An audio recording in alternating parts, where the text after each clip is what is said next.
আজকে আমার মুখে এই অবস্থা। আমার হাতে হাড়ে গুলি রেখে তাকে আমার কোনো দুঃখ নেই। দুঃখ হচ্ছে আমি আজকে প্রায় 4 মাস 10 দিন পর এই ছাত্রবাদের সামনে এসে কথা বলতে পারতেছি, তার জন্য আমার অনেকটা ভালো লাগতেছে। আর সেই সঙ্গে আমি জানাচ্ছি সেটা ছিল শুধু যে আমার এই অবস্থা করছে তার নয়, আমার এই চোখের সামনে এক ভাই এই দিক দিয়ে গুলি লেগে এই দিক দিয়ে হয়ে যায়, এমনকি রক্তে সে জায়গাটা ভেসে যায়। তাকে নিয়ে অনেক গোলাগুলি করেছিলাম আমিও, কিন্তু সেটাকে আমি দেখতে পারি নাই। ডাক্তারি খানা ঘেরাও করার সময় তখন পুলিশ আমাকে খুব কাছ থেকে গুলি করেছিল, কিন্তু আমার এই অবস্থার জন্য আমার কোনো দুঃখ নেই। দুঃখ একটাই, এই খোলাটা শেখা ছিল এখনো কিন্তু ছেড়ে নেই। সে আরেক দেশে বসে বসে আমাদের দেশকে নিয়ে গুলি কাটতেছে।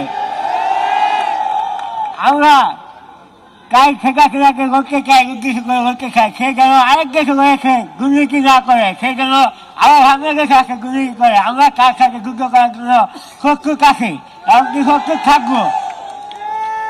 আর আমার যেসব ঘরেরা খুঁড়ে গিয়েছেন, এমনকি সেই খোলাটা শেখা ছিল অনেক ঘরকে রাত দূর করে হয়েছে, তাদের কোনো খবর নেই।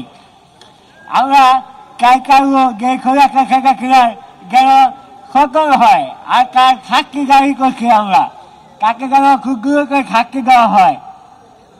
এটা ছিল আমার বলার। আমি জানি আপনাদের আমার কথা বুঝতে অনেকটা কষ্ট হচ্ছে, কিন্তু সেই সঙ্গে আমাকে বলতে হচ্ছে, কারণ এই খোলাটা শেখা শেখার জন্য আজকে আমার এই অবস্থা।